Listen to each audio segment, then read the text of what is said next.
Warning: some of the images are graphic and viewer discretion is advised.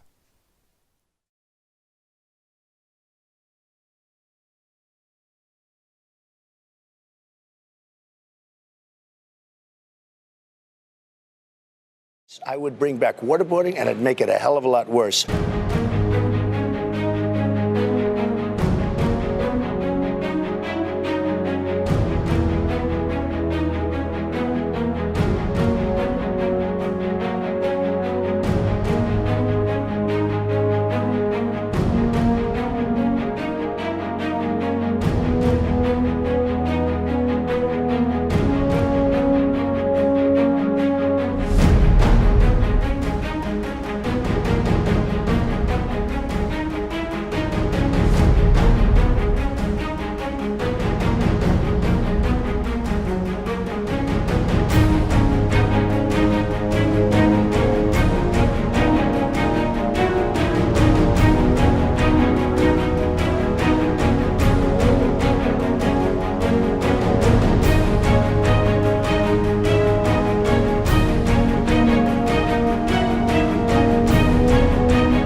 If there is one area of study you need to have under your belt, it is to have a thorough knowledge of history.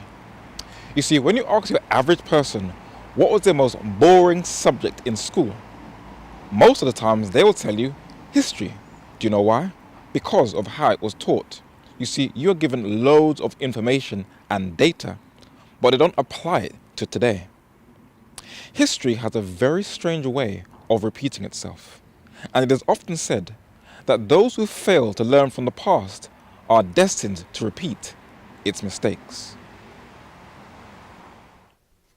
The United States is an interesting nation that has always been a magnet for immigrants seeking safety and a better life.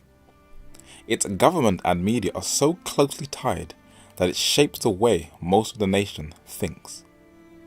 During the Cold War, communism was presented to the civilian population as the red menace that would threaten the freedoms of the United States, and the population was led to believe that they were at war with communism, where Christians, as seen on a placard, called communism the Antichrist.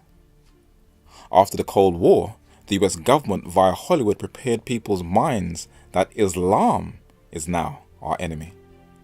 It was cleverly packaged, and people were led to believe that a group once known as the Prophetic Locusts were a danger to global civil liberties. But when you research hard enough, you actually see that Islam murders far more of her own people than those outside of her own faith. And the United States government supplies the equipment for Muslim states to kill her own. But preachers who are wrapped up in the euphoria of our time preach US foreign policy, believing that it is Bible prophecy, now calling Islam, not communism, the Antichrist. Why am I giving you all this? Because the description of the Mahdi is exactly the description of the biblical Antichrist, the beast of Revelation 13. And you go into any kind of a study of that and you will find that all the details match up perfectly. The Bible's Antichrist is Islam's savior.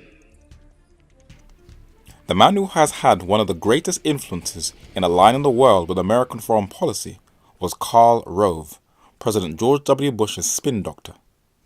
How was he able to manipulate public thinking? In a book titled Real Power by Matthew Alford, it documents how Karl Rove was able to sway the public thinking via the power of the media. On the 11th of November 2001, the Bush administration spread its post-9/11 message on foreign policy to the entertainment media when at least 40 top Hollywood executives met with Karl Rove, Bush's chief political advisor. Almost all the major studios, TV networks, and unions were represented, as well as Hollywood's overarching trade association, the Motion Picture Association of America, which has since its early days referred to itself as a little State Department. Rove outlined several themes he wanted Hollywood to publicize. The US campaign in Afghanistan is a war against terrorism, not Islam. People can serve in the war effort in their communities. US troops and families should be supported. 9/11 requires a global response. This is a fight against evil, and government and Hollywood are responsible for reassuring children for their safety. So the media is the most powerful vehicle to influence public opinion, and the American public and the rest of the world was led to believe that we are in a global war on terror. But what confuses outsiders about America is that if you have enough money and the right contacts, you can do some of the most strange and bizarre things, but still rise to the highest position in the land. You used to call me on the cell phone. I pledge to every citizen of our land that I will be president for all Americans, and this is so important to me. America's state-sponsored media is set for a shakeup. The U.S. Congress recently voted to abolish the Broadcasting Board of Governors and replace it with a single chief executive appointed by the president, who would ultimately be in charge of all outlets that receive federal funding. Which would mean that the Broadcasting Board of Governors, the organization which had 9 members, including the U.S. Secretary of State, and was destined to control the state-owned media for its unbiased approach to news, will now be basically run by a single person, by a CEO appointed directly by the president. And you would think that this is a new thing with Trump coming into power. But in fact, most of these reforms have been happening under President Obama, and he still is in office. So this is something coming from there. Nonetheless, this new provision would mean that all the organizations within the BBG, which includes Radio Free Europe, Voice of America, will now have their senior officers, will now have their editors appointed by a special designated CEO appointed by the President of the United States. The First Amendment in the U.S. Bill of Rights is the U.S. civilian population's guaranteed protection against government tyranny. You can speak freely, assemble freely, and you do not have to worry about a state religion being imposed upon you. Though these freedoms exist in other states, it is the foundation of U.S. liberties. But it looks like there are efforts to challenge its authority. When Donald Trump met President Obama, many were or are excited that America will be great again, but others do not believe so. The Committee to Protect Journalists said that President Obama posed a major threat to press freedom. But now they are also saying that Donald Trump is a threat also, and are very concerned that America will end up like other states, and that the First Amendment will be violated. And as he has tweeted about journalists who have criticized him, and also has had meetings with others about the poor coverage they gave him, many believe that free speech is on trial with one of the most offensive politicians in the world. There are even bills trying to ban the right to protest, and if you carefully watch where the pendulum is swinging, the nation is slowly following the policy of a far older power, a system which most overlook or ignore for fear of being labelled as anti-Catholic. But it has a far more powerful influence than many would like to admit, and it will never rest until it rules. Thomas J. Reese is an American Jesuit priest and an editor at the National Catholic Reporter. In the late 1990s, he wrote and published a book titled Inside the Vatican, and the title means just what it says. Despite the importance of the papacy for the Catholic Church and its prominent role in international affairs, its internal workings are little known to, guess who?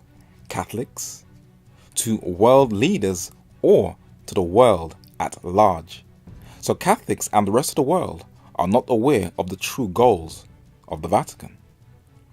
This is partly a result of the secretive nature of the Vatican, which sees little advantage to letting others know its internal operations.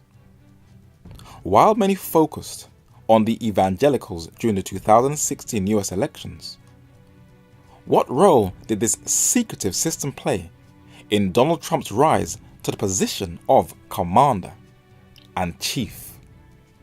For a century, there was a paranoid political fantasy that went like this. The Pope in Rome would use his hold on Catholic immigrants in America to gain control of the U.S. government. The Catholic vote has typically been a great predictor for the general election, and if that's the case, Hillary Clinton may be in trouble with Catholics. Washington politicians have been hostile to the church. They have been hostile to Catholics. They have been hostile to the members of Catholicism. My administration will stand side by side with the American Catholics to promote the values we all share as Christians and Americans. You know, Cardinal Dolan and I have some things in common. For instance, we both run impressive properties on Fifth Avenue. Here she is tonight, in public, pretending not to hate Catholics.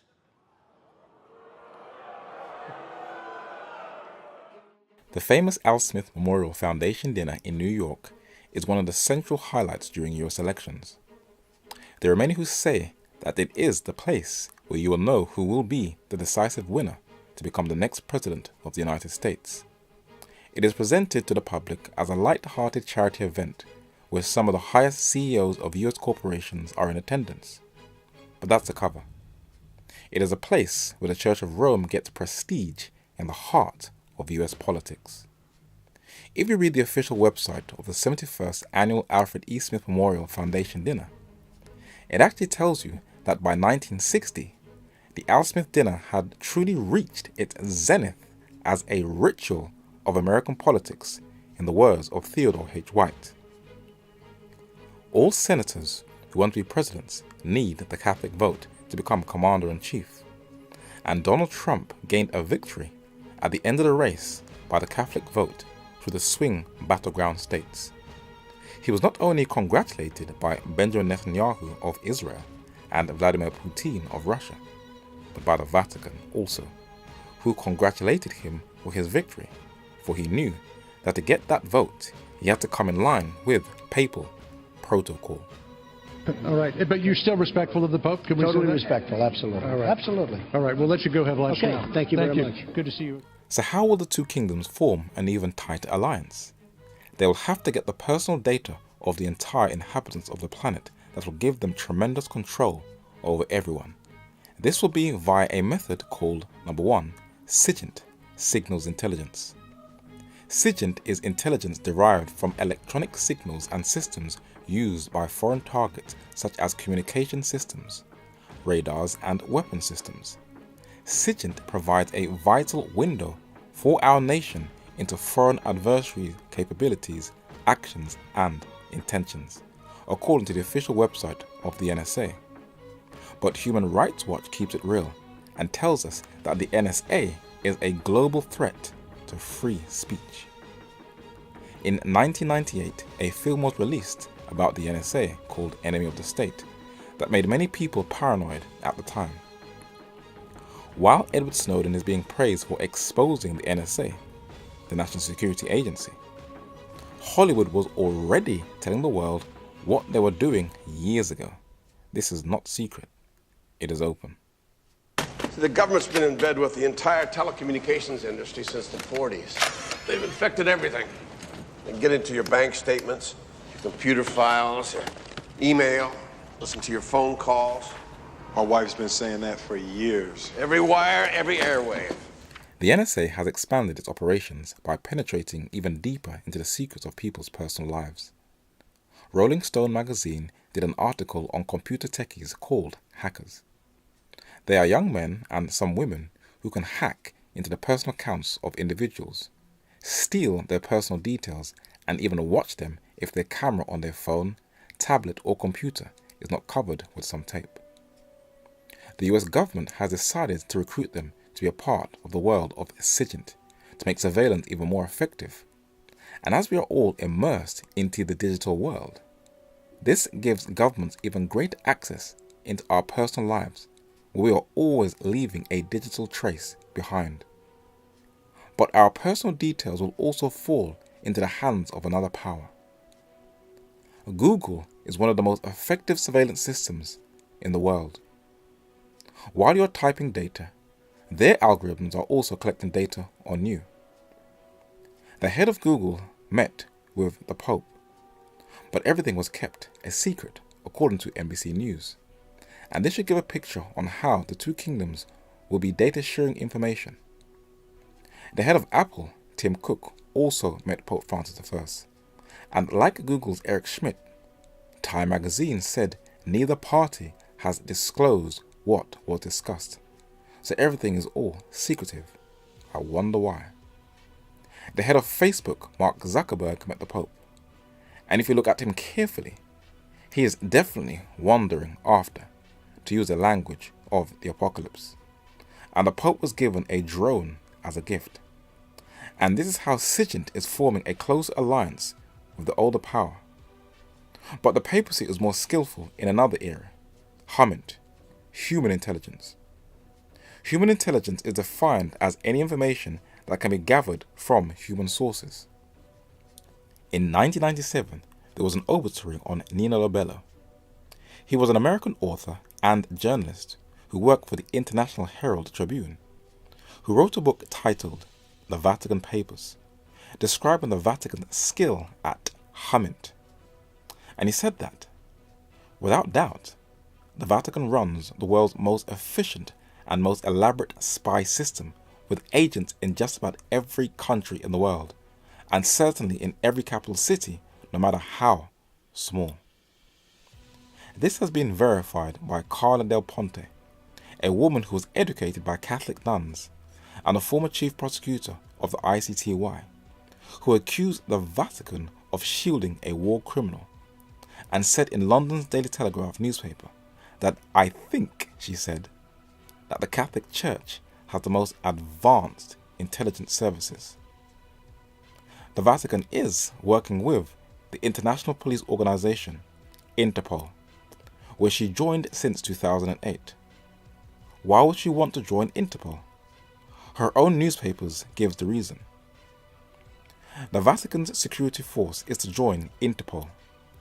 The collaboration gives the Vatican access to a large data bank of suspects, the latest information on criminal or subversive organizations, and information on the latest anti-terrorism operational procedures. Julian Assange is the founder and editor-in-chief of WikiLeaks, a non-profit organization that publishes classified data. In the New York Times in 2010, it recorded that American diplomats often rely on the Roman Catholic Church's worldwide network of prelates for intelligence. To tighten what WikiLeaks revealed, the London Economist verifies this but goes a little bit deeper when discussing papal diplomacy. Obed Ben-Hur, Israel's envoy to the Holy See, adds that its diplomatic service is just like any foreign service, with different people having different abilities, but they have an advantage. They are highly cultured, they know languages, they know history. They are very well informed. A former papal envoy to a war-torn nation tells with pride how the American embassy would send a diplomat each morning to ask him about the war zones, knowing the Pope's man would have been fully briefed by local nuns.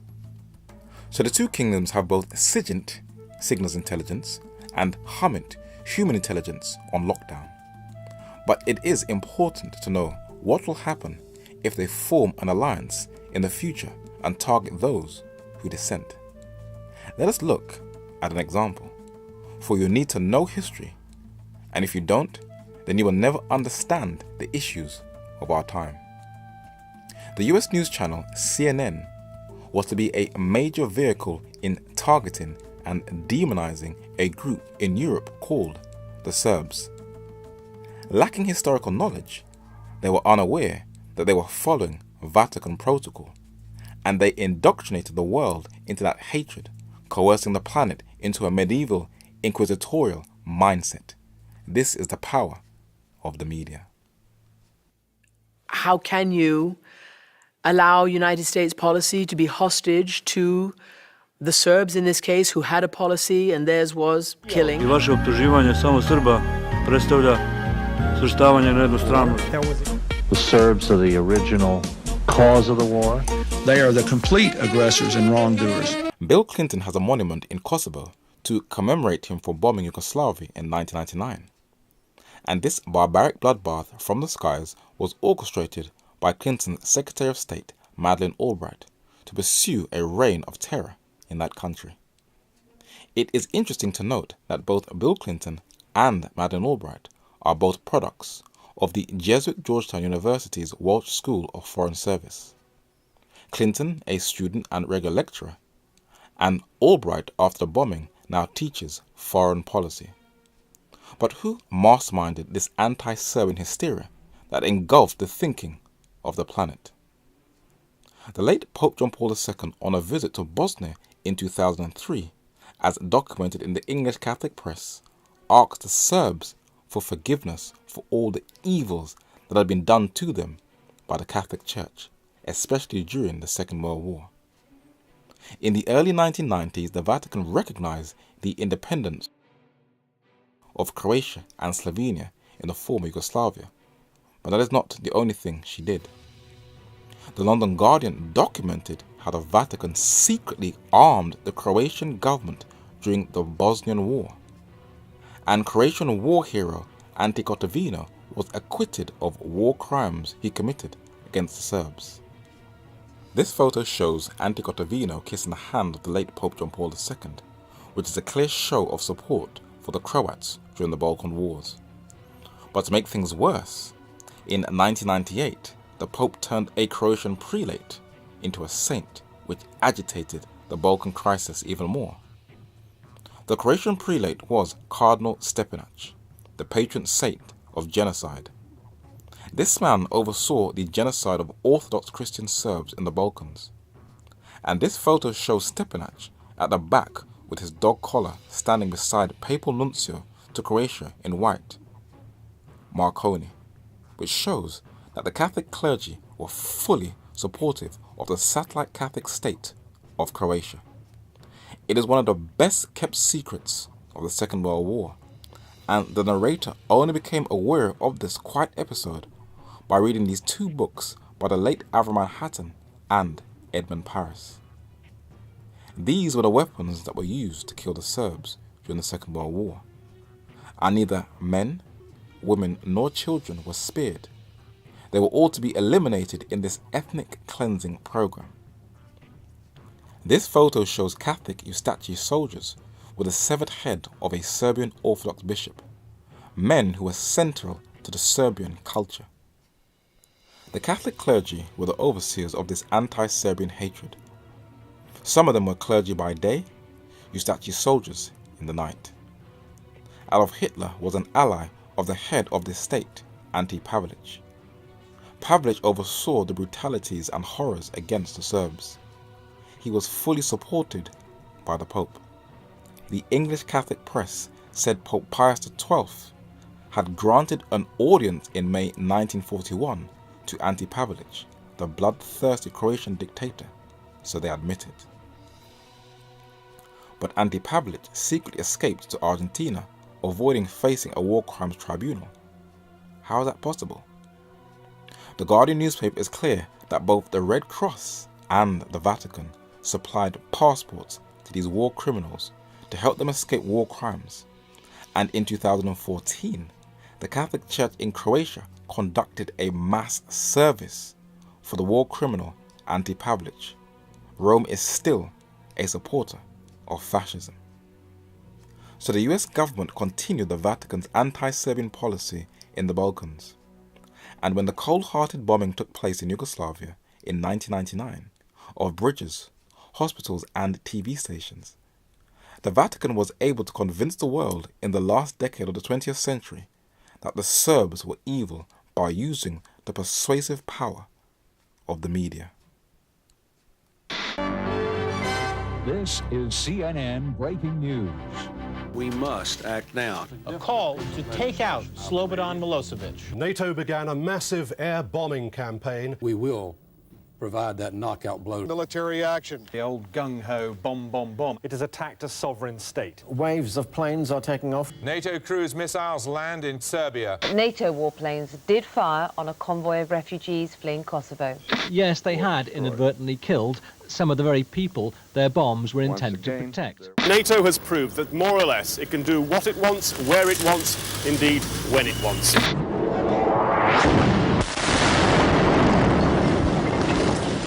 The evidence that has come to light has proved that NATO was a killing machine that violated international law, but not only in Yugoslavia, but also in Libya.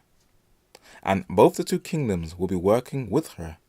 I'm absolutely confident that President Trump will maintain American leadership in the alliance and will maintain a strong US commitment to European security.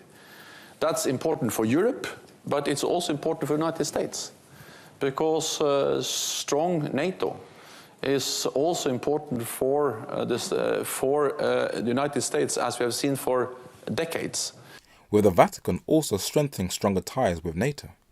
If you are totally unaware of history, you'll have no clue about her next endeavour to revive something that many people believe will never happen again. Mankind seems intent on destroying itself. Any impulse towards independence or rebellion will be crushed. Welcome to the Spanish Inquisition. The Inquisition was one of the most frightening episodes of European history, where dissent was crushed. But why was it set up in the first place? The UK has some of the best critiques on this dark episode, some from inside the Church of Rome, some from outside. Some of them were even members of the British Parliament, and a 19th century Roman Catholic historian described what was the overall aim of the Inquisition. And the famous Lord Acton, when describing his own church, said, "The papacy sanctions murder. The object of the Inquisition was not to combat sin, for sin was not judged by it unless accompanied by theological error, nor even to put down error, for it punished an unseemly remarks the same as blasphemy. Only unity. This became an outward, fictitious, hypocritical unity." Now, what is very interesting is what is the overall message that Pope Francis I is telling all professed Christians. We will quote his own words. Lui finirà bene questo miracolo dell'unità. So he continues the Inquisition, and the University of Aberdeen in Scotland awarded an honorary doctorate in 1856 to one of its former students who elaborates on the Inquisition. And J.A. Wiley said in 1851 that these two tremendous forces, democracy and Catholicism, poise one another, and neither can reign so long as both exist. But who can tell how long the equilibrium may be destroyed? Should a balance preponderate in favour of the Catholic element? Should Popery succeed in bringing favour from the infidel and democratic camp a number of converts to enable her to crush her antagonist, the supremacy is again in her hands.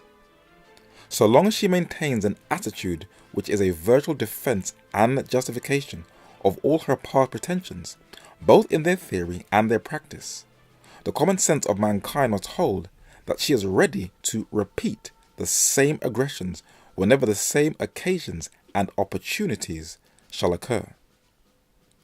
To Innocent, history is indebted for one of her most bloodiest pages, the European Crusades, and the world owes him thanks for the most infernal institution, the Inquisition.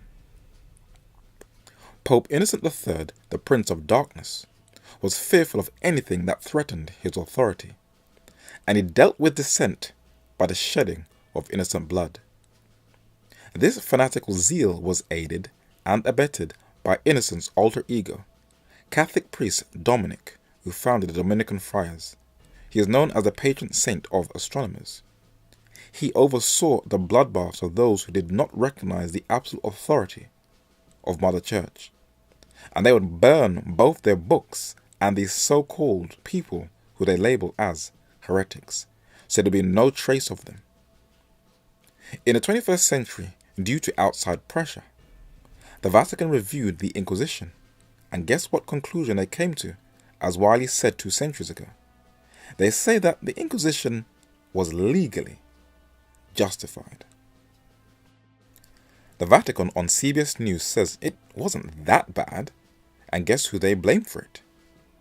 Many of the executions during the centuries spanned by the Inquisition were carried out by non-church tribunals, including witch hunts in Protestant countries. According to Agostino Bormio, a professor at Rome's Sapienza University. But CBS News tells us one of the Catholic Inquisition's main enemies. Among the targets were Waldensians, members of a pre-Reformation religious sect that was later declared heretical. The group later joined the Protestant fold. The Waldenses were mercilessly killed by the Catholic Church for hundreds of years, not sparing neither age nor gender. They would skin them alive, smash newborn babies against a wall because they believed in the absolute authority of the Bible and identified the Pope and the papacy as the Antichrist, man of sin, and the beast of Revelation. Today, the Waldenses are now being incorporated under the Inquisition's agenda of unity. Forgiveness is central to the Christian faith, but not reconciliation with the Trojan horse. They are being deceived. But this has been ongoing with other churches for a while now. In the 17th century, a Dutch version of Fox's Book of Martyrs, titled Martyr's Mirror, was published by Tilman von Bracht, a Dutch Anabaptist. The book records the brutal Inquisition the Anabaptists experienced under the Catholic Church in Holland. But the head of the Anabaptists, Johann Christoph Arnold, met with the late Pope John Paul II to, as the article says, rebuild bridges. You have to really feel sorry for these Protestants, for they are truly naive to how the papacy really feels toward her. The oldest Catholic church in the world is St. John's Lateran Church. And as you walk closer to the pillars, the pompous self-righteous character, as it is described in Revelation chapter 18 and verse 7, of this woman, are on the walls, and it says, Ecclesiam Mater, Mother Church. In Vatican II in the 1960s, a document called Lumen Gentium by Pope Paul VI said, the one true Church of Christ constituted and organized in the world as a society subsists in the Catholic Church. In March 2000, the Vatican said it had apologized for its past wrongs, but that was a smokescreen. 6 months later, the Vatican said that other churches are no sisters of hers. Her true colors were being manifest.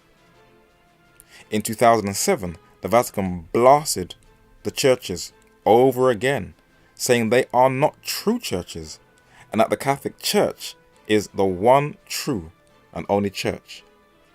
And the Congregation for the Doctrine of the Faith, another name for the Inquisition, said the Church of Christ continues to exist fully only in the Catholic Church. Then in 2013, Pope Francis I says the same thing. Can't the churches see? A 19th century Swiss Protestant historian said, "To understand the present, we must know the past." The principle is from the Bible, where it says in Ecclesiastes chapter 3 and verse 15, "That which hath been, past tense, is now, present tense, and that which is to be, future, hath already been, past, and God requireth from all of us that which is past." So as history continues a cycle of repeating itself, we have to understand the past to make sense of the present. John Wycliffe, standing on the far left with a Bible in his hand, was a 14th century English reformer who taught his followers to think for themselves, and that only God can judge the individual conscience. The present Pope, Francis I, said religion should not be confined to personal conscience. John Huss, a 15th century Czech reformer who was inspired by John Wycliffe, was arrested, jailed, and killed for accepting the authority of the Bible above the authority of the Catholic Church. He called the Pope, like Wycliffe, the Antichrist.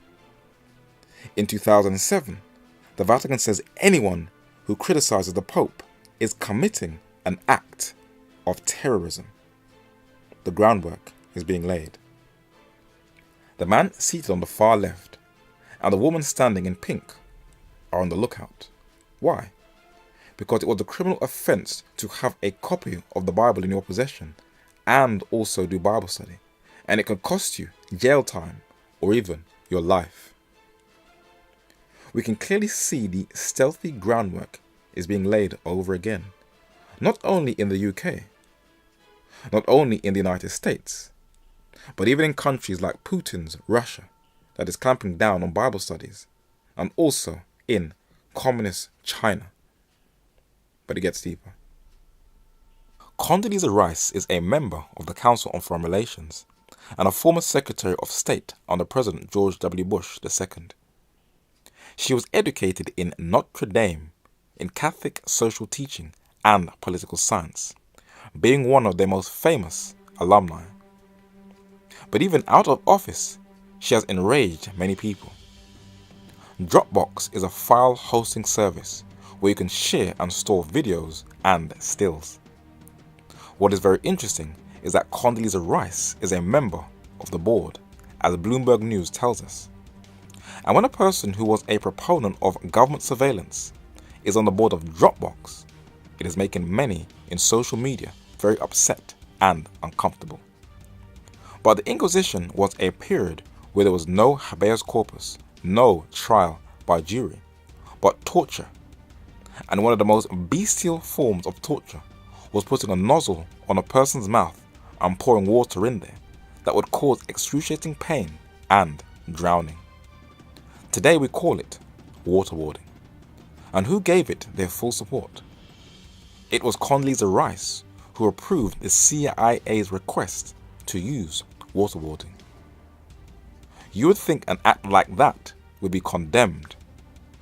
But American Jesuit priest William P. Lair, president of Boston College, awarded Condoleezza Rice on her horrific war on terror tactics. And if this Jesuit can endorse the Inquisition, as they did at one time control it, she will never condemn the United States if she continues this medieval behavior.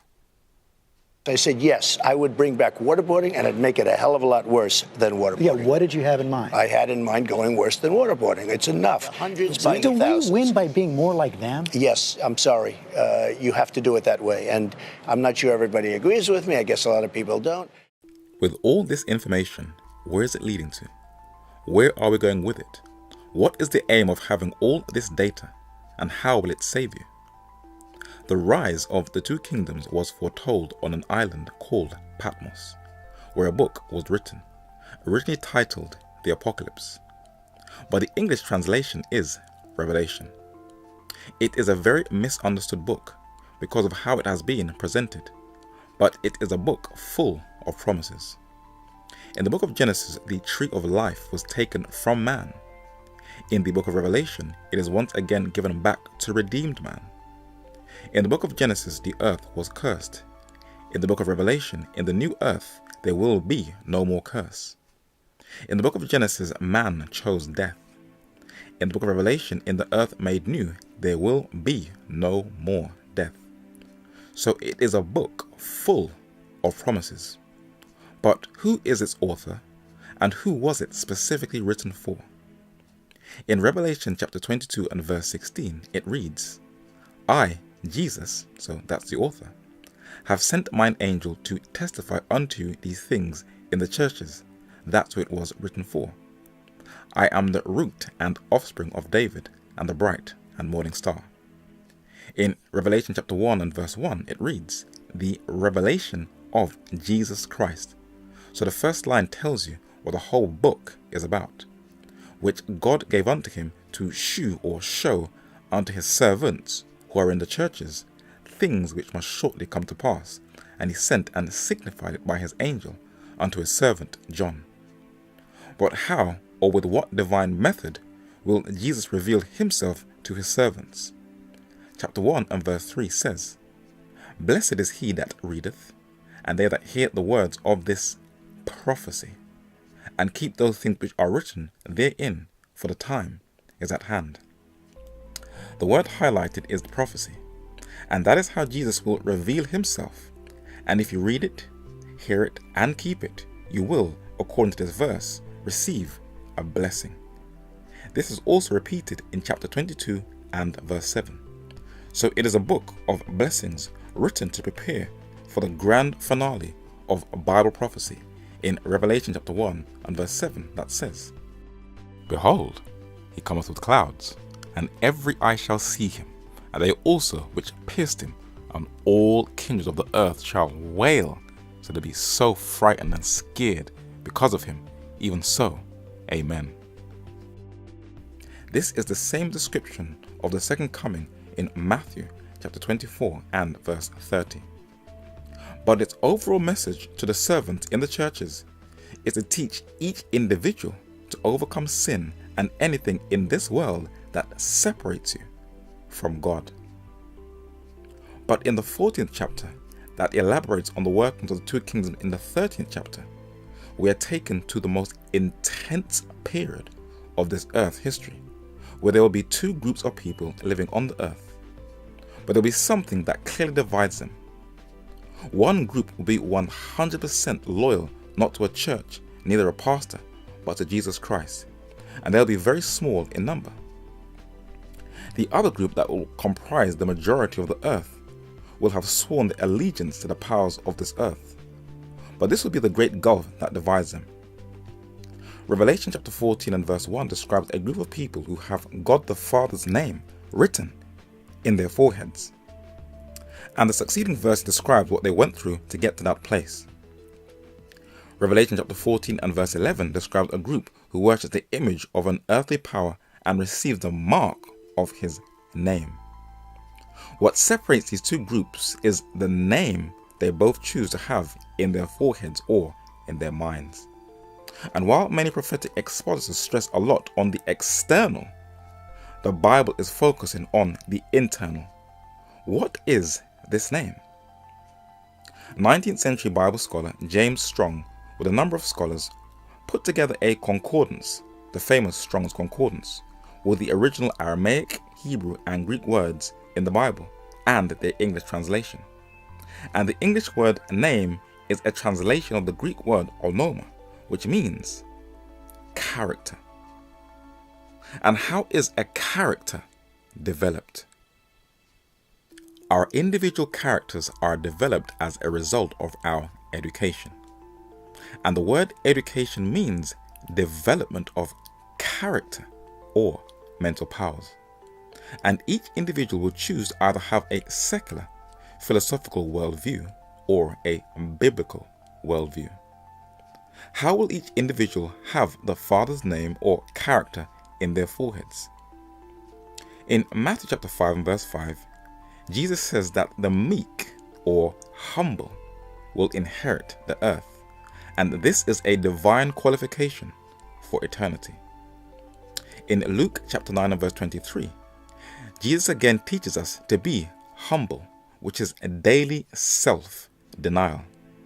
This will prepare us to have the Father's name. And 2 Corinthians chapter 3 and verse 18 tells us how we can get there. It reads that, but we all, with open face, beholding as in a glass or a mirror, the glory of the Lord. Now what happens? Are changed into the same image. How often? From glory to glory, even as with supernatural aid by the Spirit of the Lord. So by beholding, that is by daily prayer and Bible study, we are changed into the same image of God. How often? From glory to glory. And Revelation chapter 14 and verse 12 also identifies what will make this small company of people distinct from the rest of the world.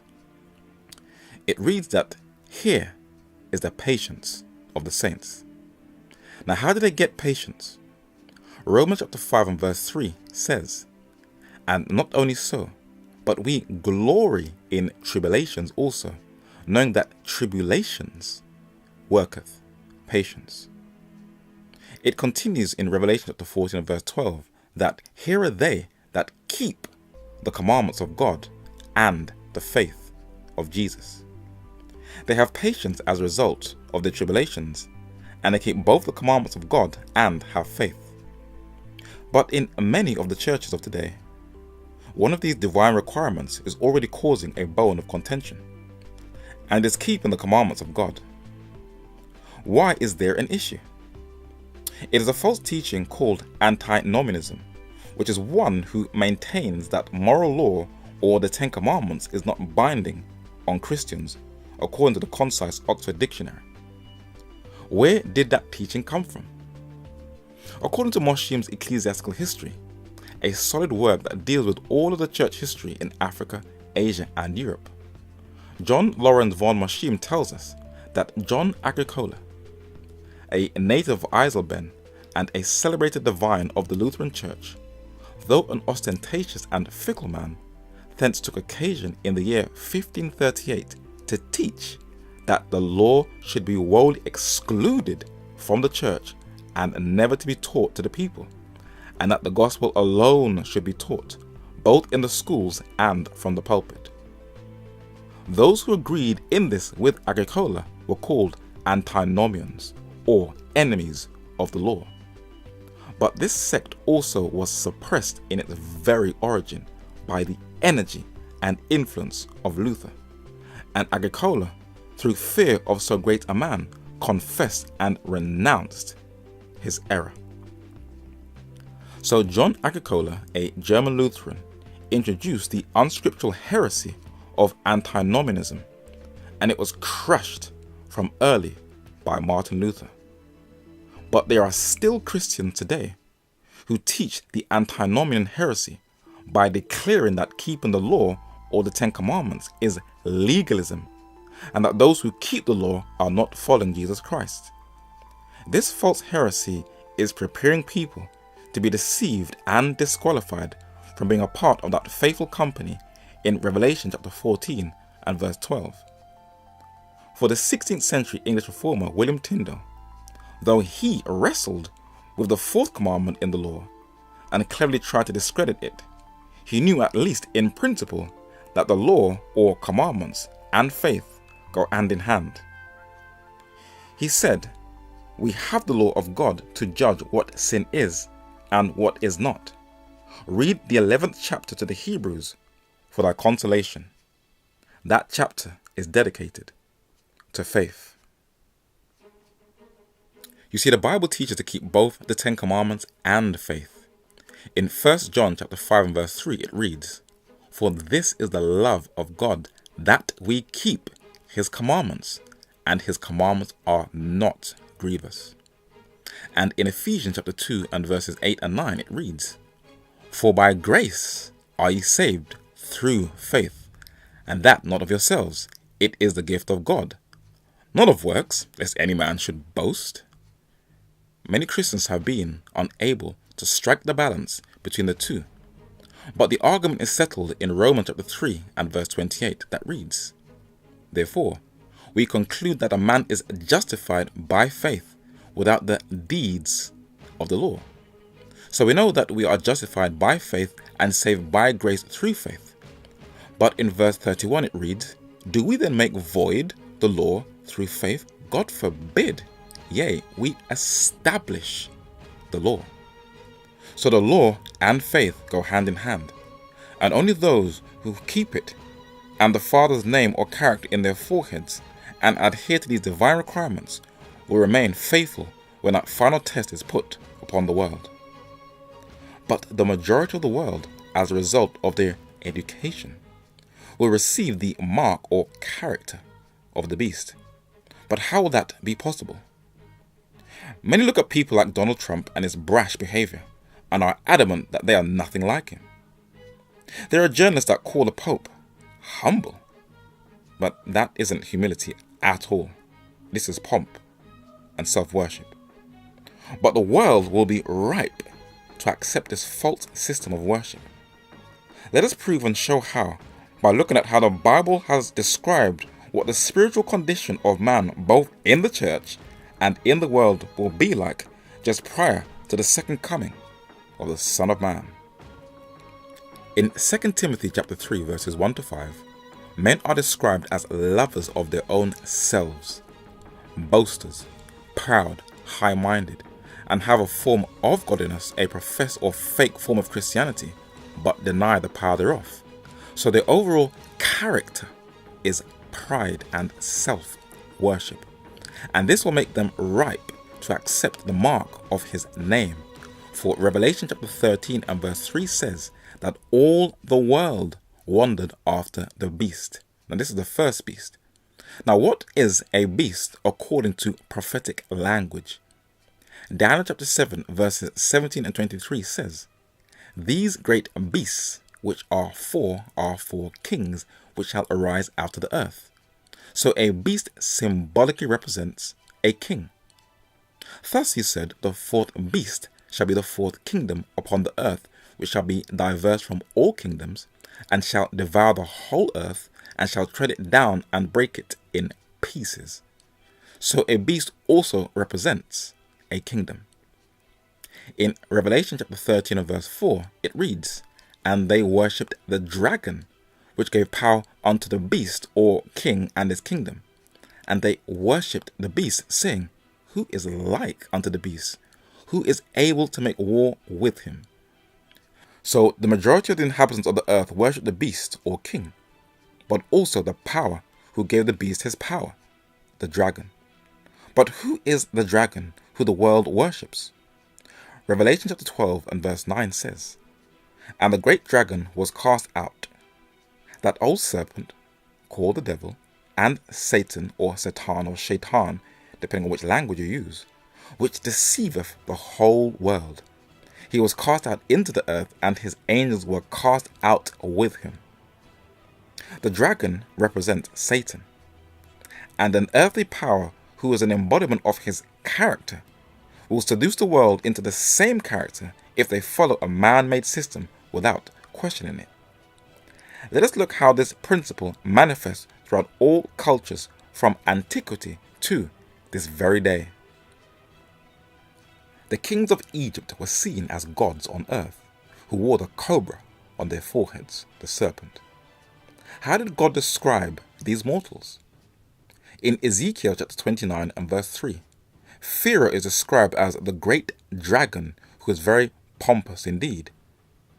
My, mine, myself, and I are highlighted, self-worship. Nebuchadnezzar in the neighboring country, Babylon, describes himself in a similar manner in Daniel chapter 4, verses 28 and 30. And you see this same pompous self-worship character of my, and I is exactly the same as the king of Egypt.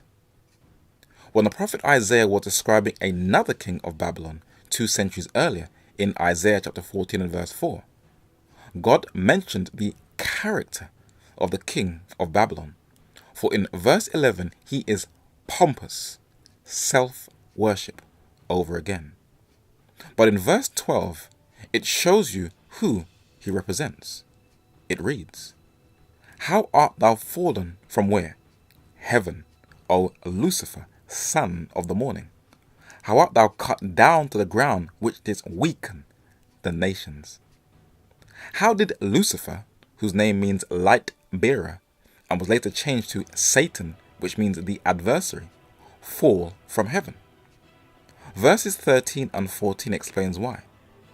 It is the same character that was embraced by the pharaohs and the kings of Babylon, and by most of the world in the last days. I, and my self-worship. Let us give two more examples of earthly powers who embodies Satan's character. In Lebanon, the ancient rulers of Byblos and Tyre had thrones that were just like gods. They were surrounded by winged beings. In heaven, they are called cherubims in Psalms 80 and verse 1 and 99 and verse 1. Satan knew exactly what it looked like, for he was once there because he was a cherub. And in Ezekiel chapter 28, verses 1 and 2, it describes the ruling monarch of Tyre, who said, "I am a god." Is it me, or mankind just never changes after thousands of years? I am a god. The rapper Kanye West also says, "I am a god." And man is just drawn to the self-worship character of Satan. And the ruler of Tyrus was described as "thine heart was lifted up." But as you read a couple of verses down, it describes the invisible ruler of Tyre, its true ruler, in verse 12, Satan, as being full of wisdom and perfect in beauty. And in verses 14 and 17, Satan, the once anointed cherub, is described and fell because, like the prince of Tyrus, thine heart was lifted up. The last system on earth will have the same character. It is a successive dynasty of men who will proclaim the same principle of previous empires, but will carry it a bit more subtly and stealthily. Daniel chapter 11 and verse 36 describes his power. "And the king shall do according to his will, and he shall exalt himself, and shall magnify himself above every god, and shall speak marvelous things against the God of gods, and shall prosper till the indignation be accomplished, for that is determined shall be done." In the New Testament, this same system is mentioned in 2 Thessalonians chapter 2 and verse 3, where it reads, "Let no man deceive you by any means, for that day," and when you read the preceding verse talking about the second coming of Christ, "shall not come except there come a falling away first, an apostasy, and that man of sin be revealed, the son of perdition." Now Jesus first called Judas the son of perdition, for Judas outwardly professed Christ, but secretly betrayed Christ. This is the subtle character of the man of sin, the son of perdition. And in 2 Thessalonians chapter 2 and verse 4 it reads, "Who opposeth and exalteth himself above all that is called God or that is worshipped, so that he, as God, sitteth in the temple of God, showing himself that he is God." Who is the last power that is both a king, a political power, as in the book of Daniel, and sits in the temple of God, a religious power, in the letter to the Thessalonians? It's important that their own words declare it. The Vatican is the last absolute monarchy in the world today. The Pope, when he is elected, is answerable to no human power. He has absolute authority over the entire Roman Catholic Church, direct authority that reaches down to individual members. He is the supreme judge the supreme legislator and the supreme executive. Though Revelation chapter 13 mentions the two beasts or kingdoms, the first rising up out of the sea, the latter or second coming up out of the earth, and their final chess moves in the 14th chapter, Revelation stresses more on the older, the first kingdom, the spiritual Jezebel, who in chapters 13 and 17 has the names of blasphemy, 7 heads and 10 horns, makes war with the saints, and the whole world will eventually follow her, whose names are not in the book of life. But one of the last chapters tells us why she has a profound influence over the earth. And Revelation chapter 18 verses 2 and 3 says, "And he cried mightily with a strong voice, saying, Babylon the Great is fallen, and is become the habitation of devils, and the hold of every foul spirit, and a cage of every unclean and hateful bird. For all nations have drunk of the wine of the wrath of her fornication. And the kings of the earth," these are the world leaders, "have committed spiritual fornication with her. And the merchants of the earth," these are the international bankers and multinational corporations, "are waxed rich through the abundance of her delicacies, or have profited from doing business with her." Inside London's House of Parliament is a statue of Oliver Cromwell, the 17th century First Lord Protector of the Commonwealth of England, Scotland and Ireland.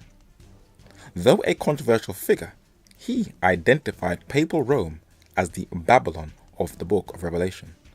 Now why is that? In ancient Babylon, they worshipped the sun god Shamash, with its 8 rays shining from the center. The biggest 8-rayed sunwheel on earth is in Vatican City, inside of a male's phallus. These 8-rayed sunwheels from ancient Babylon were sometimes depicted inside what looks like a crescent. Some say it is a female's womb. They were adopted into the Catholic Church, and today they are called a monstrance that is used in Mass, where the crescent holds the wafer. In ancient Babylon, they had prayer beads that represented repetitive prayers. And in Catholicism, Islam, Buddhism, Hinduism, and the New Age, they also continue the use of these prayer beads. The serpent was adorned at the end of the staffs of ancient Babylonian monarchs. And these serpent-headed croziers continue with the papal bishops of Rome. The pine cone was a symbol of fertility in ancient Babylon, adopted by the Greco-Roman cultures on their staff. The Pope also has a pine cone on his staff. The Pope wears a mitre with the distinct tassels at the end that goes down to his back. In the British Museum, this Assyro-Babylonian king also has the tassels at the end of his mitre, where the papacy adopted it from. The papacy has the oldest diplomatic corps on earth, and without question the most ancient and most experienced State Department in existence. And the kings of the earth from every geography on the planet pays homage to the oldest man-made institution on earth, no matter what their color, gender, or belief system. One of these meetings was very controversial. It was with the head of Argentina. His government gave the Pope a gift, but the Pope refused it. Why? Because it contained the number of 666. Why would the Pope have an issue with 666? It's only a number. According to Time magazine, the Catholic leader wasn't happy that the sum contained the number of the beast. I wonder why. The Vatican Bank is highly connected to most of the banks or the merchants of the earth in the world. And this liaison started with the Lateran Treaty in 1929. They have dealings with the International Monetary Fund, the World Bank, twin institutions that are keeping many nations in permanent debt. Barclays Bank, the Bank of Italy. But because it is so corrupt, JP Morgan has closed its account. It works with the mafia, and this has got it into a lot of trouble, where the London Guardian records that the mafia, Freemasons and the Vatican are implicated in a tale of drug trafficking, money laundering, and torturous financing spanning the world. And those who have wanted to expose her are dealt with. Do you know why? Because they are highly connected to the Vatican's CEO.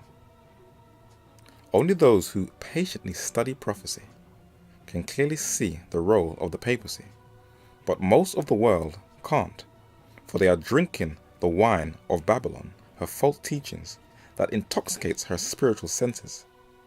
And this intoxication will give the two kingdoms a great advantage of completing their final plans.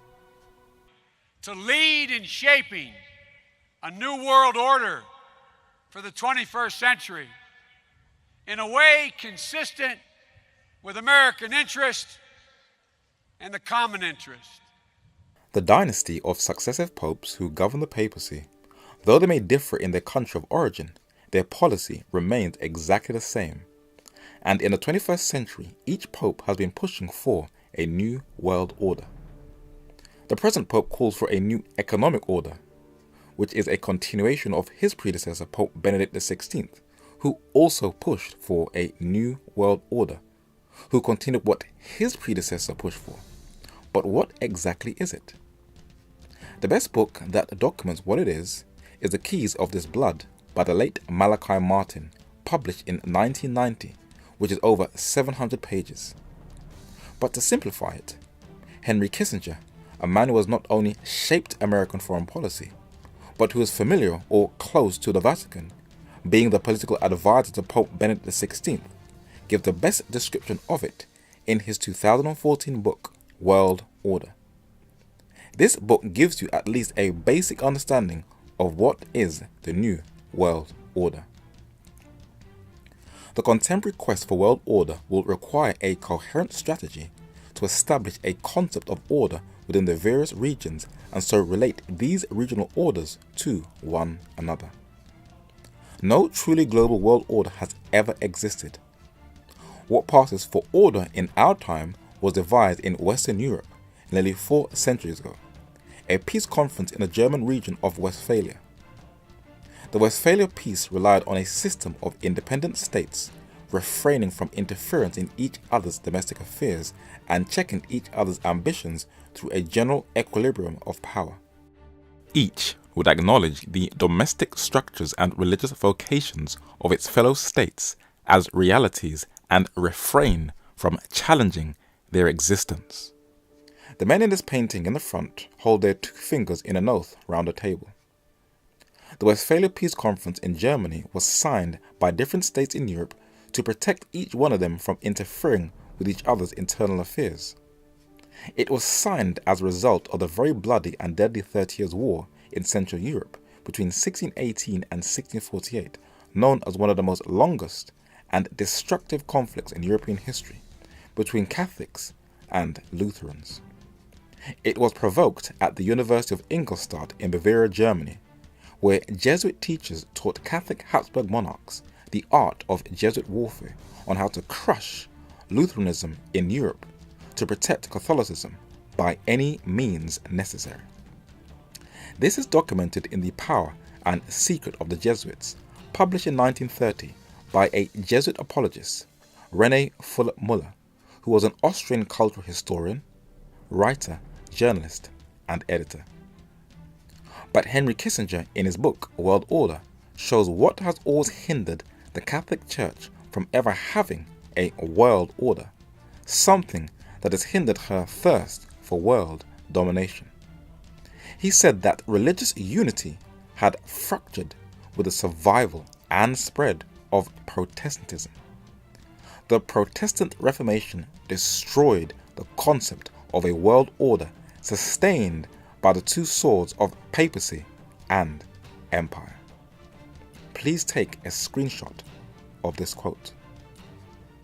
Whether you have been negatively or positively impacted by European colonialism, you need to have a knowledge of European history in order to understand the most intense issues of our time. And the best authority on Reformation history, who gives it a spiritual and intellectual depth, is James Aitken Wiley. And this is what he says, "It is true, no doubt, that Protestantism, strictly viewed, is a principle. It is not a policy. It dates from the protests which the Lutheran princes gave in the Diet of Spires in 1529. They replaced the authority of the infallibility with the authority of the Word of God. It is a creative power. It is not an empire having its fleets and armies, not even a church with its hierarchies and synods and edicts. It is simply a principle. It penetrates into the heart and renews the individual. In a word, Protestantism is revived Christianity. The fundamental principle of the Reformation gave us a free state. The Reformation came preaching the true jus divinum when it taught the right of society to govern itself according to those eternal principles of justice, equity, and order which God has graven on the national conscience. It taught that all power is by delegation from God, that law ought to be the expression of the popular will, and that this will ought to be enlightened and controlled by reason and by the principles of revelation.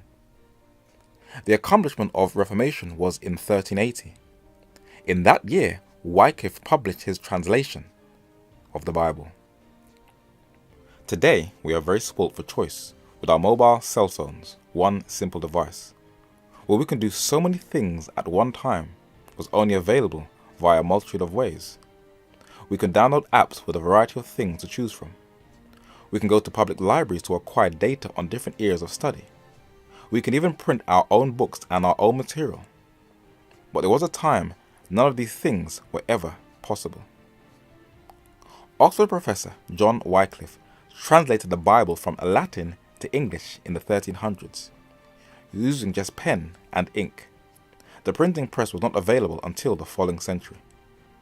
He trained young men to go throughout the British Isles to teach an illiterate population on how to read at a time when there was no public libraries. His motto in the front of his Bible was embraced by the Republican democracy of the United States of America, where he said that the Bible should be a government of the people, by the people, and for the people. These are Wycliffe words, not Abraham Lincoln's. Many of his followers in the following 2 centuries died to share these liberties, but it didn't just stop in England. The narrator studied media for 5 years, and what was taught at the university is now coming to light, that it was the Reformation that gave us our modern-day media that broke the restraints of papal supremacy. In London's Victoria and Albert Museum, there is a section known as the Medieval and Renaissance Room, and there is a picture of the Augustinian monk turned reformer Martin Luther. There is also a copy of his Bible translated in German. The 7-headed or serpent dragon was once worshipped in the ancient world, and that was how Martin Luther depicted the Catholic Church in the woodcuts in his Bible, according to Revelation chapter 13. He is famous for nailing the 95 Theses on the door of Wittenberg, and he had to go on trial to defend his position. When the Pope challenged Luther on his views, Luther burned his works as a show of defiance and called not Islam or the Mahdi, but the Pope, the Antichrist of the epistles of John. When the Jesuit order was created in 1534 and sanctioned in 1540, it was to counteract the Protestant Reformation, especially Lutheranism. And today, the Jesuit Pope Francis I is signing away that old beef, and the Lutherans and the majority of the mainstream denominations are also coming in line with the Papal Inquisition's policy of unity. But who is going to stand? For today's generation is being given a distorted view of the past, with revisionists given a Catholic view of history. And in both the United States and the UK, a generation of children are being hindered from studying history and blurring their understanding of the past, so they can't understand what is going on in the present. This is the plan according to the British newspaper The Daily Mail. The Battle of Hastings, when William conquered England for the Pope. Henry VIII, who separated England from the Pope. Elizabeth I, who defeated the Catholic Spanish Armada, and the Magna Carta are among studies which will no longer be compulsory in a revised curriculum to be sent to schools. They could learn how Henry VIII was dressed, but nothing about the Reformation. The words highlighted in red are the Magna Carta, and this is central to understanding the issues of the global war on terror, for it is this English law of 1215 AD that led to the Habeas Corpus Act of 1679 AD in England, that today many governments, including the one in the Philippines in Asia, are now threatening to suspend it. But if you force my hand into it, I will declare the suspension of the writ of habeas corpus. Not martial law. Wala akong balak sa politika. J.A. Wiley tells us that so early as the days of King John in Magna Charta, afterwards confirmed in the reign of Charles II in the famous habeas corpus, and held by all statesmen who have flourished since to be one of the main foundations of British liberty, namely the inviolability of the subject save by the authority of law. King John, King of England, was known as a tyrannical monarch, but he sealed the Magna Carta in 1215 AD through pressure of the English barons. But during the reign of the Stuart monarch Charles II, it was officially codified into British law and protects civilians from tyranny. The phrase habeas corpus is Latin that means you must have the body. It is a writ requiring a person to be brought before a judge or into a court, especially to investigate the lawfulness of his restraint. The Encyclopedia Britannica tells us that the modern law of habeas corpus is closely associated with the constitutional struggles of 17th century England. But these struggles were to extend and boil over wherever the English settled outside of their shores.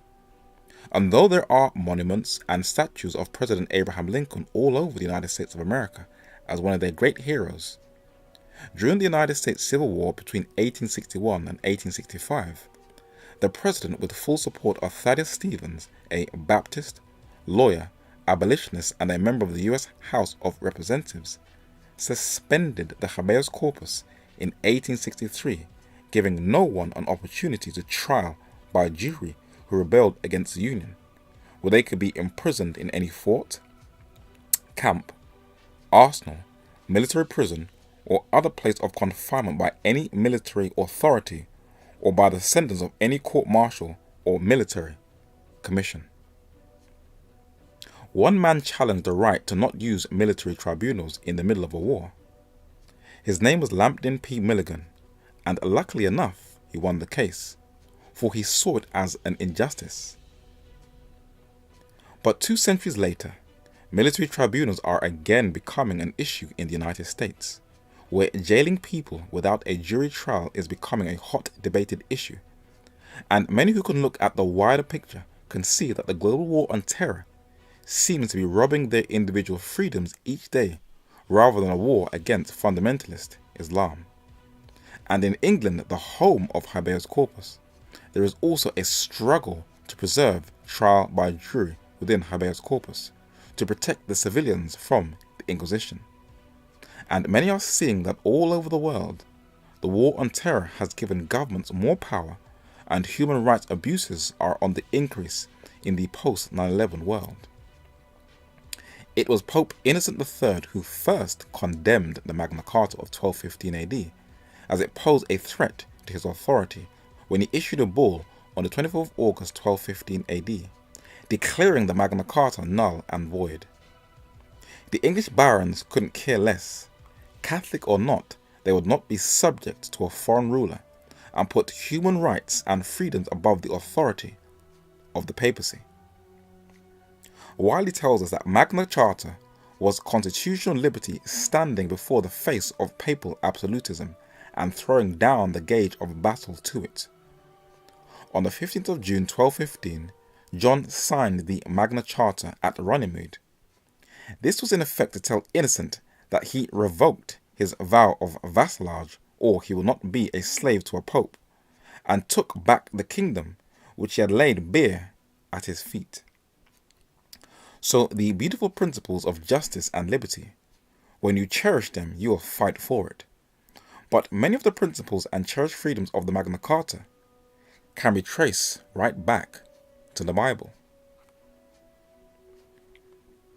In Deuteronomy chapter 19 and verse 15, it reads that one witness shall not rise up against a man for any iniquity or for any sin, in any sin that he sinneth. At the mouth of 2 witnesses or at the mouth of 3 witnesses shall the matter be established.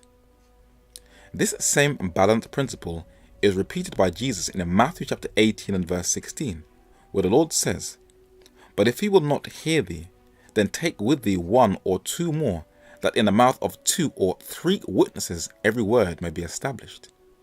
In section 38 of the Magna Carta, this biblical principle is included, where it says that, "In future, no official shall place a man on trial upon his own unsupported statement without producing credible witnesses to the truth of it."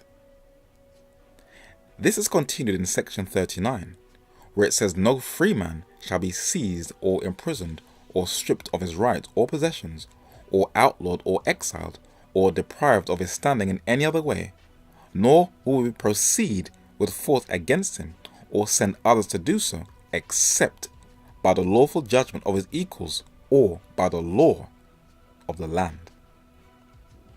England has a number of monuments that are central to this human right that is slowly being violated in the global war on terror. And in Bury St. Edmunds, it actually has the plaques with the location of the development of the Magna Carta, with also the names of the 25 barons who vowed to uphold liberty in their land at the remains of this monastery that was razed to the ground by King Henry VIII. It was the English Attorney General and Lord Chief Justice, Sir Edward Coke, who at the age of 76 reintroduced the Magna Carta into English law, even though he was known as a bit of a bully. It has helped to shape modern freedoms, but the English have struggled to uphold it among the lands and races she has colonized. Lord Mansfield, Chief Justice of the King's Bench, granted freedom to James Somerset, an enslaved African who stepped off a ship in London and demanded his freedom while on English soil. You see, England was the leading slave nation in the world, and habeas corpus was non-existent in the colonies for an African slave. But English abolitionist Granville Sharp fought for the blacks who were living on English soil, whose slave masters wanted to take them back to the Caribbean, and they had the privilege of habeas corpus and were free men with the help of Granville Sharp fighting in their corner. Many today have seen how the Magna Carta benefit people greatly when fighting for freedoms and human rights. In this country, talking about England, the Magna Carta led directly to the first Bill of Rights in history, which Britain passed in 1689, and which codified the civil and political rights of all men, not just to lords and barons. It granted freedom from taxation by royal prerogative, freedom to petition the monarch, freedom to elect members of parliament without interference, freedom of speech and of parliamentary privilege, freedom from cruel and unusual punishment, and freedom from fine and forfeiture without trial. It ingrained a strong tradition of civil liberties in Britain, so much so that it was never considered necessary to have a formal written constitution. It would also form the basis of the US Constitution in 1797, and 2 years later the Declaration of the Rights of Man, issued at the start of the French Revolution. This monument in Runnymede, England was actually given as a gift by the American Bar Association, for the United States was built upon the Magna Carta. It should be rightly called the United States of Magna Carta, for its entire constitution was built upon it.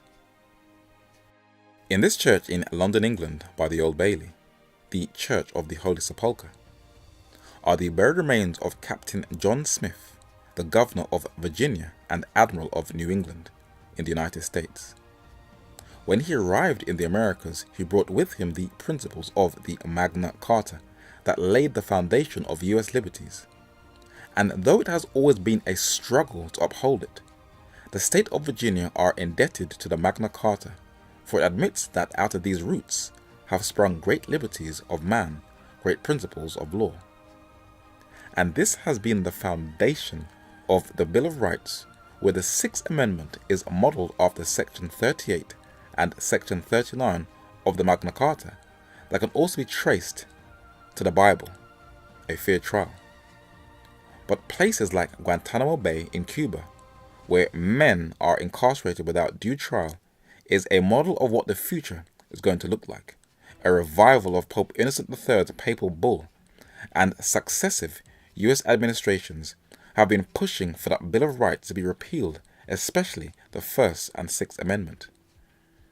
When the Oklahoma City bomb killed innocent people in 1995, this domestic terrorism created a reaction from the Clinton administration, and Joe Biden tried to make some drastic measures, who was then in the Clinton administration, by passing a terror bill that would violate human rights called the Omnibus Counterterrorism Act of 1995. The Center for National Security Studies called it draconian, and they listed a number of points where it violated the US Constitution and would unfairly label innocent US citizens as domestic terrorists. It did not go through. But 6 years later, in 2001, another terrorist attack hit the United States, and with the euphoria and shock of it, what was to follow did not lead to any debate. Attorney General John Ashcroft in the Bush administration is usually credited for compiling the USA Patriot Act of 2001, but it was actually his assistant, Roman Catholic General Viet Din, who wrote the Patriot Act, which was an elaboration of Catholic Joe Biden's Omnibus Counterterrorism Act of 1995. President George W. Bush II signed it in October 2001, and his successor, President Obama, signed its extension in 2011.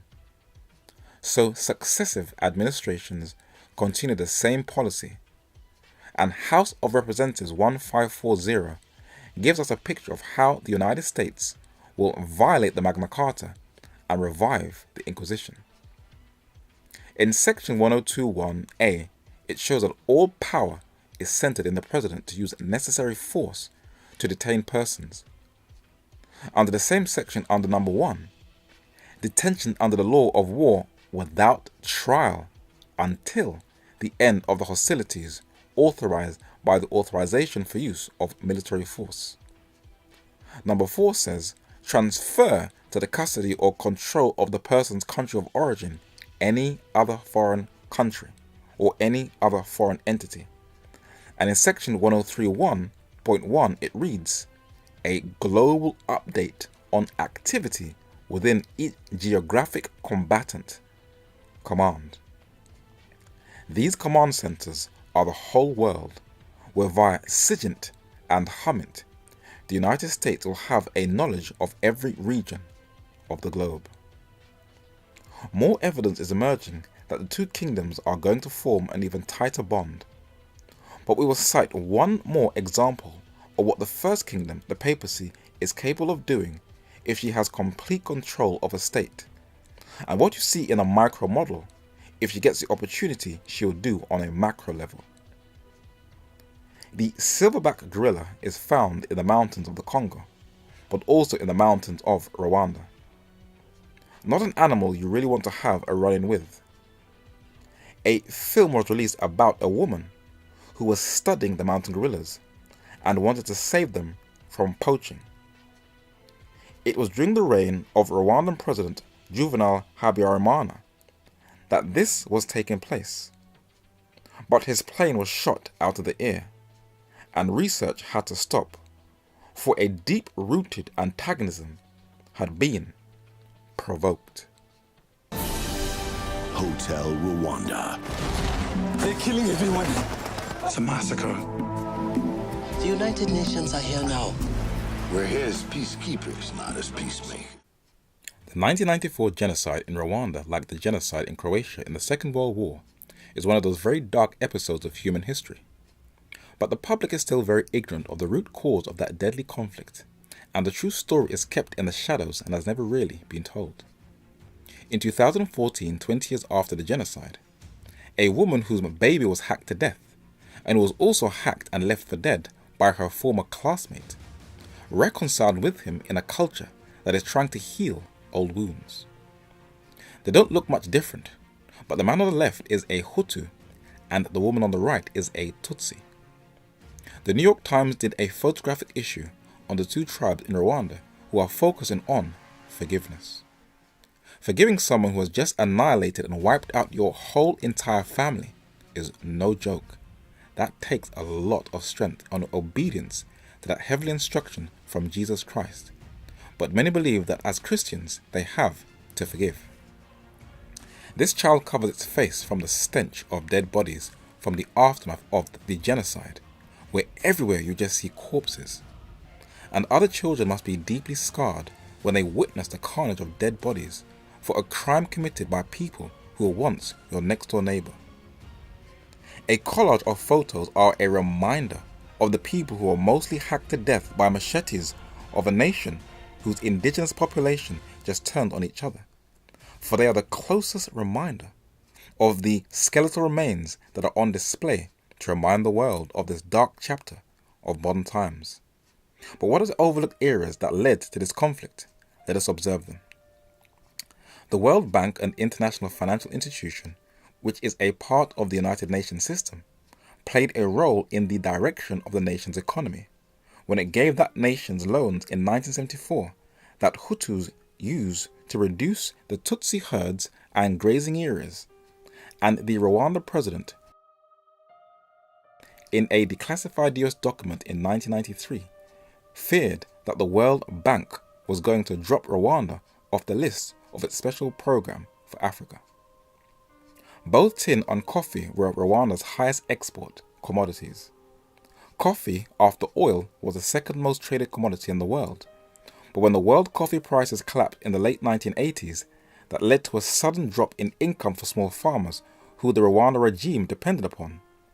With reduced foreign aid and no exported goods, the arms company exploited the frustration of the fractured regime and the civilian population. And the Rwanda army grew from 5,000 to 40,000 from October 1990 to mid-1992.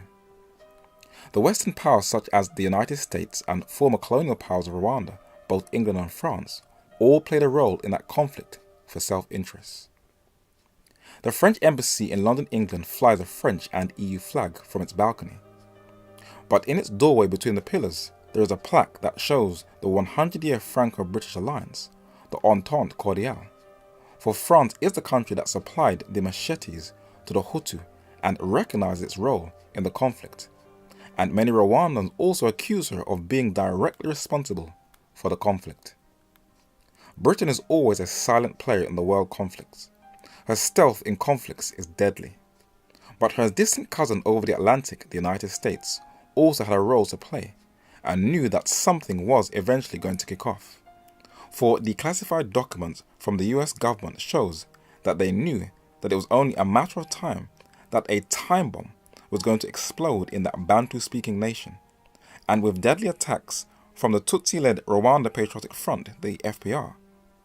Though they tried to make peace via the Arusha Accords between 1992 and 1993, between Tutsi rebels and the Hutu regime, with an already impoverished nation, it would only take one spark to create pandemonium. The United Nations was set up after the Second World War to prevent another global bloodbath from engulfing the planet. They are good at providing data and highlighting human rights abuses, but that's about it. Their hands are dirty, for they are directly responsible for the cholera outbreak in Haiti. That is so evil. The late Boutros Ghali was an Egyptian politician and diplomat who died in February 2016. During the Rwanda genocide in 1994, he was the 6th Secretary General of the UN. His hands are also dirty. The London Guardian documented that while he was the Egyptian Minister of Foreign Affairs, he supplied arms to Rwanda in 1990 that only led to intensify the conflict in that country. Kofi Annan, who was a UN peacekeeper at the time, said he should have done more, but the London Guardian documents how UN soldiers stood there and just watched individuals being massacred to death. Even one of the top UN generals for peacekeeping in Africa, Romeo Dallaire, said on CNN nobody was interested. A film was produced on his role in the Rwanda genocide. He was one of the very few high officials who spoke out with a moral voice and confessed that the government allowed it to happen and did nothing. But being a French-Canadian Catholic, he couldn't see through the fog of who really was the root cause of this genocide and who masterminded it from the beginning. For in 1994, the New York Times documented that Tutsi rebels killed a number of the Roman Catholic clergy in Rwanda. Why would they do that? There is a reason. It was the Catholic Church who bears the guilt for the horrors of the Rwanda genocide, and more evidence are bringing this dark chapter in human history to light. And if you think the Church of Rome spares its own, well, that's what you think. For in 2010, the London Guardian recorded that tens of thousands of Catholics were hacked to death inside churches. Sometimes priests and nuns led the slaughter. Sometimes they did nothing while it progressed. The silence of the Vatican is contempt. Its failure to fully examine its central place in Rwanda genocide can only mean that it is fully aware that it will not be threatened if it buries its head in the sand. But 6 years later, in November 2016, the Catholic Church in Rwanda apologized for the role its priests and nuns played in that genocide. And this comes at a time when the nation is trying to heal the wounds from that horrific conflict. Rome apologizing is rare, and this is very interesting considering that films that have highlighted the Rwanda genocide always have shown the Catholic Church in a positive light as victims, when the nuns were the perpetrators and the media, especially Hollywood, though it may have been sincere in what it was trying to accomplish, as usual, distorts history. A French investigative journalist, Dr. Gérard Prunier, specializes in Francophone African colonies, and he has written the best documented account of the Rwanda conflict in a brilliant detailed book titled The Rwanda Crisis: History of a Genocide. Everything the narrator has already mentioned is documented in this book, and the rest of what is said is also documented in this. Let us get to the root cause of the conflict. In London's Kensington Gardens in Hyde Park is a monument in the form of an obelisk that was erected in memory of a British Indian Army officer and explorer, John Hanning Speke, who is credited for discovering the source of the River Nile in Africa for Europe. He is the root cause of the Rwanda crisis, when he created that once infamous theory called the Hamitic hypothesis. This theory was expanded upon by Sir Henry Harry Hamilton Johnston, another British explorer, and it was also embraced by Sir Samuel White Baker, another British explorer. But it was the Francophone Catholic missionaries in Rwanda, the White Fathers, who turned this quasi-religious pseudo-scientific racial fantasy into an ideology of a state in the Bantu-speaking culture of Rwanda, where postcards of Rwanda with the White Father's name printed on it in French on the bottom left showed how much they controlled that region, where the Tutsis were singled out and trained by the White Fathers into believing that they were the superior race over the Hutus in Rwanda. And it was a French White Father, Monsignor Leon Paul Classe, Vic Apostolic of the Apostolic Vicariate of Rwanda, who developed Rwanda into a Catholic state. The Hamitic hypothesis taught that anything of value that was ever found in Africa was brought there by Hamites, who these European explorers taught were a branch of the Caucasian race from Europe. And the Tutsis, who were the monarchists, were believed to be the superior race who ruled over the darker Hutus. This was never an issue prior to European explorers, and DNA studies have shown that this Rwandan model, who is a Tutsi, though there may be some differences, does not differ that much from a Hutu. The London Independent newspaper tried to figure out what is the difference between a Tutsi and a Hutu. And when you look at these early colonial photos, there is not much of a difference. This photo shows the differences between the Hutu and the Tutsi. For one on the left, Pastor Bizimungu, is more darker, and the one on the right, Paul Kagame, a Tutsi, is more lighter. This photo is of Juvenal Habyarimana, the assassinated president of Rwanda, who was a Hutu, with his Olmec cheekbones and broad face. And this is Paul Kagame, the 6'2" Tutsi, with a more slender face, thinner nose and lips and lighter skin. And when he paid a visit to President Obama, who is 6'1", in the White House, his daughter Angie Kagame overtowers them all, for the Tutsis are very tall. Not much people know about the Twa in Rwanda, but they are pygmies, and they are 1% of the population. The Rwanda culture was controlled by a monarchy, where the king was the center of the culture. And though Hutu and Tutsi intermarried and lived peaceably side by side, it was the Tutsis who were the ruling nobility. The Hutus were peasants who cultivated the soil, but the Tutsis were cattle herders, and the more cattle you had, the more wealth. The Tutsi chiefs and warriors wore the archer wrist protector made from wood and decorated with copper. And they also wore the amasunzu, a Rwanda hairstyle among men that was a symbol of prestige, power, nobility, and bravery. Interesting. Rwanda was temporarily controlled by a German presence from 1897 to 1916 under Gustav Adolf von Gotzen. And the king under this protectorate was a tall, buck-teethed Tutsi monarch, King Yuhi Musinga. And this photo shows him with a German flag in the background. As a Germanophile, he was despised by the Belgian colonialists, for they couldn't control him. And the Catholic Church couldn't wait for his downfall because he refused to be baptized a Roman Catholic. And he was overthrown by the Belgians, and they Catholicized the state from civilians to nobility, but kept all the education and privileges in the hands of the Tutsis. But a time bomb was ticking, and in time it would explode. King Musinga had a number of children from different women, but the Belgians chose Mutara III, who resembled his father, who they could manipulate and control. He was 6'9", had a stature of a Tutsi, and he seemed like a loyal servant to the Catholic Church. He dressed in both African and Western attire. He married but bore no children. But in 1959, he died in what some say are mysterious circumstances, but was survived by his wife, Queen Rosalie Chikanda. But she was to meet a fateful death in 1994, when she was singled out with her family and massacred during the genocide. What led men to brutally single out people and butcher them?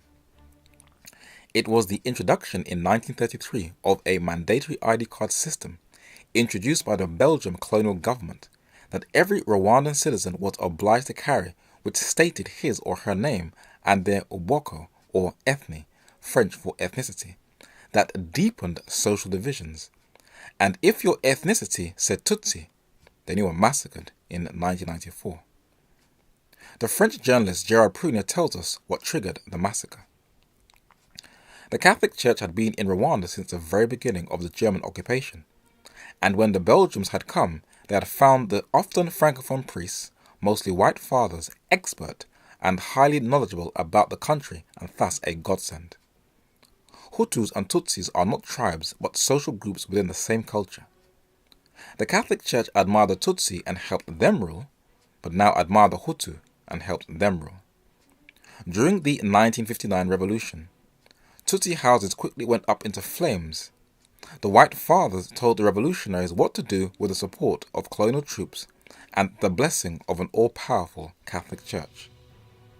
This has been seconded by Keith Harmon Snow, an investigative journalist who wrote an article on the Rwanda genocide for Russia Today, and confirmed that witnessing the global Third World independence movements of the 1950s and supported by the Belgian Catholic priests, the Hutus in Rwanda overthrew the Tutsi monarchy in the revolution of 1959 to 1960. Some people died, Some people fled, some people stayed. And the next 30 years saw majority Hutu rule, with Rwanda under constant attack by elite Tutsi guerrillas. Why did the Catholic Church switch to supporting the Hutus?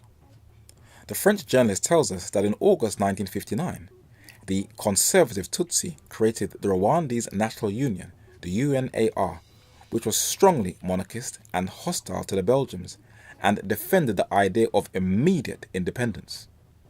Unexpectedly, but logically within the Cold War context of the late 1950s, UNAR began to receive money and diplomatic backing from the communist countries in the UN Trusteeship Council. The result was immediately to deepen the antagonism between the Tutsi and Belgian authority. So they embraced communism, but why was the Catholic Church enraged? In order to answer that question, you will need to read Roman Catholic canon law, and this medieval mandate says in section 751, heresy is the obstinate denial or doubt after baptism of a truth which must be believed by divine and Catholic faith. Apostasy is the total repudiation of the Christian faith. Schism is the withdrawal of submission to the supreme pontiff, who is the Pope, or from communion with the members of the Church subject to him. So because the Tutsi monarchy rejected Catholicism and embraced communism during the Cold War, that is why the Catholic Church now switched its allegiance and now supported the Hutus. The last Tutsi monarch to rule was Kigeli V, who died in exile in the USA in October 2016. He was the son of Musinga and brother of Mutara III, and Tutsi rule was now over, and the darker-skinned Hutus were now in control of the Republic of Rwanda, who were more westernized in their attire and in their manners. Successive Hutu presidents ruled Rwanda no differently from their Tutsi predecessors, giving their tribe all of the privileges, and the time bomb that the Catholic missionaries, the White Fathers, started in due time was going to explode. It was only a matter of time. And when the plane of Juvenal Habyarimana was blown out of the sky, the genocide kicked off. But now, a Tutsi is in power over again. The Catholic Church was fully behind the ethnic divisions in Rwanda from the beginning, even giving genocidal perpetrators asylum in their churches in France and in Italy. Even a Baptist pastor, a Pentecostal pastor, and a Seventh-day Adventist pastor and his son, Protestants, colluded in the massacre. And this genocide is a model and object lesson that in a crisis you cannot depend upon no church. And the Rwanda government is demanding an official apology from the Vatican itself for its role in the genocide. Let us summarize this study, The Two Kingdoms Prophetic Countdown, Part 1 and Part 2. Whether you like it or not, we are all drawn into the digital world via our electronic devices, where Sigint keeps a digital record of everything we do so they can understand our idiosyncrasies, our habits. The media that is comprised of Hollywood, photography, radio, newspapers and cable channels is one of the most influential and powerful mediums that shapes our worldview. They can sell you wars and train you into disliking or hating an individual or group of people you have never met, and you will never know that you are being lied to, as the Anglo-American media is still run along colonial lines. You should still read or watch the news to get information, but balance it out and compare them with other viewpoints. This generation, both young and old, is being educated and de-Christianized into believing that there is no right and that there is no wrong, which is very dangerous indeed, for it can lead to nihilistic anarchy. Many will say, just because I watch something, that does not mean I am going to kill someone or imitate the content of its narrative. But education is not something that has an instant effect overnight. If you put enough imagery of paganism in people's face, like the children of Israel of old when they entered into Canaan, it will eventually subtly break down your resistance so that things you found distasteful, abnormal, disgusting, or horrific, and had a strict moral position on it 10, 20, or 30 years ago, you are no longer offended by it when it is constantly in your face. That's the power of Pavlovian social engineering via the media that Edward Bernays instructs to mold the thinking of a nation. You need to have a thorough knowledge of history, for you cannot understand what is taking place in the present if you don't understand the issues of the past, as two of the finest 19th century historians have made it very clear. Henry Kissinger also made it very clear in his book, World Order, that it was the Protestant Reformation that has hindered the papacy's attempt of ever creating a one-world global government, and the groundwork that men like 14th century English reformer John Wycliffe and 17th century English poet John Milton laid in advocating free speech, civil and religious liberty, and that the government should not interfere in the privacy of people's lives, and the Magna Carta that many think are old, irrelevant, archaic documents and monuments scattered throughout the south of the British Isles, are now under threat and has become the central issue of our times, where governments all over the globe are looking to repeal habeas corpus, trial by jury, hammering away at a biblical principle set up by God. Man has not changed in thousands of years. He's still the same. In every culture from antiquity, he has always craved the honor, attention, praise, adoration, and worship that belongs solely to God and God only, for he wants it for himself, still foolishly claiming that he is a God. But even if we spend hours looking at the failings of world leaders, hunting for their birth certificates, we have to daily look at the corruption in our own hearts, for many of us are no different to them. And if your character is not in line with God's holy word, you don't really have a right to say anything about any of them. God's 10 Commandments law still stands, for by the law is the knowledge of sin. And even after the apostolic faith dwindled, when it revived in the 16th century Reformation of Europe, it was made clear that God's law still stands, and even when its early opponent of its heresy recanted, there are Christians who still continue this unscriptural heresy by labeling people who keep the law as legalists. To avoid embarrassment, the 17th century English Puritan and Reformer Richard Baxter said, "If papists or others call to us for the standard and rule of our religion, it is the Bible, not opinions, we must show them, rather than any confessions of churches or writings of men."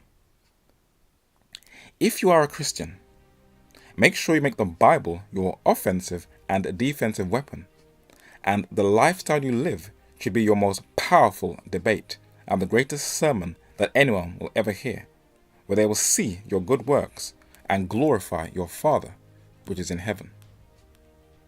The book of Revelation was written to guide Christ's church through time via prophecy, not for people to spend hours debating over interpretation, nor to be drawn into politics, but to prepare them for that final hour so that no one is without excuse, where the two beasts or kingdoms and their meddling in world affairs will be identified clearly by God's people, so they know what to expect.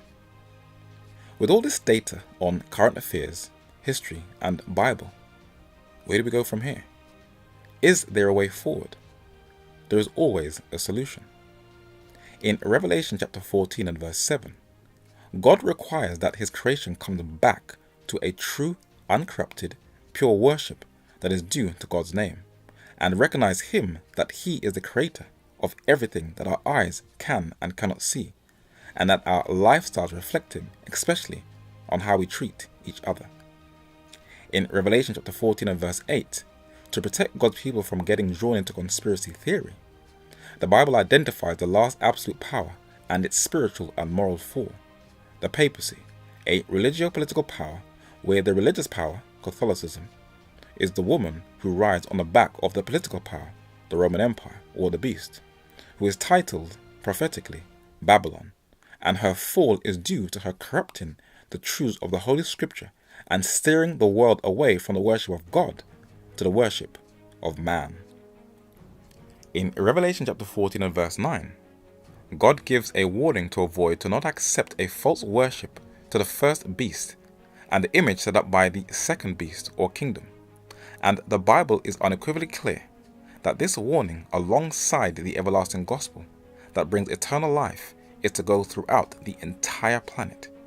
Everyone, regardless of their age, gender, sexual orientation, ethnicity, social status, or their belief system, is going to hear it.